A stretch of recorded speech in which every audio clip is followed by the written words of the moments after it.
Patrick again from Eurovision Norway, and now we need to find some fans from another country to hear what they actually think about Alessandra, our Queen of Kings. So I found Matt from ESCunited. How are you doing? I'm doing great, thank you.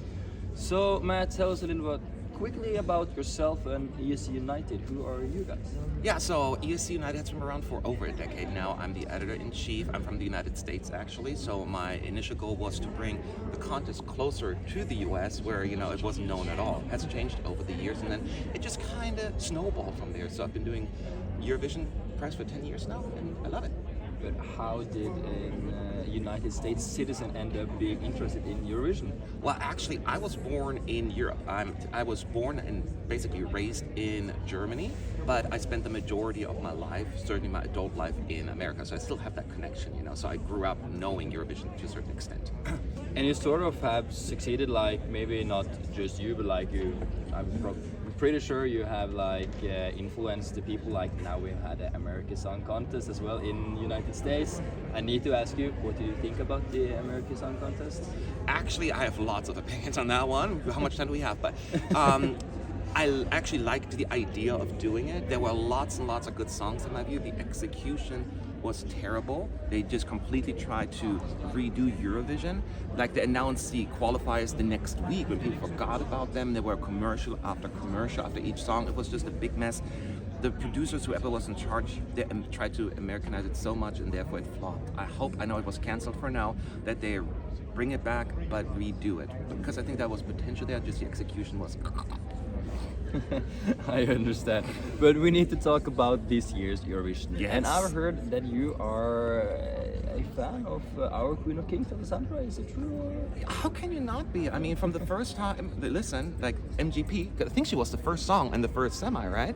I was like, this is the first song, and it's so amazing. And for the entire thing, she stayed my favorite. It's just, it goes into you instantly. It's catchy, it's good, it stands out. It's just a really good pop song. I love it.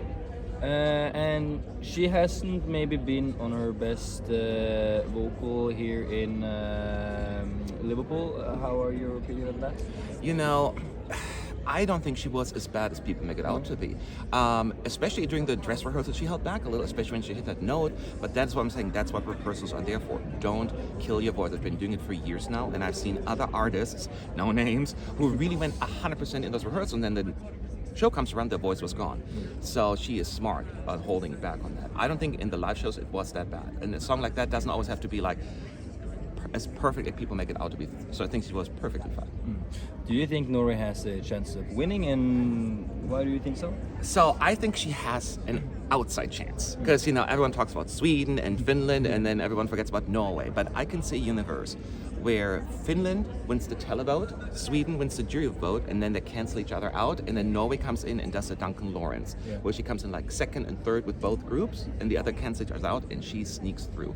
Is it likely? Maybe not, but I would not completely count her out. No, you wouldn't be that surprised if it happened? No, I wouldn't drop dead if I see that. I would be pleasantly surprised, but I would not be shocked. So let's say now this is in universe where this happens. Let's say this Saturday, who do you think are going to be the top three?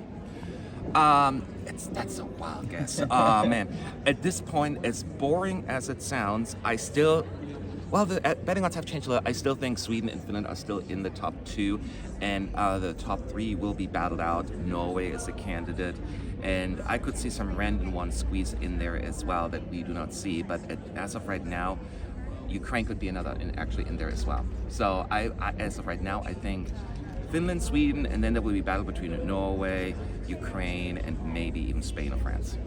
But from the United States, 12 points to Alessandra.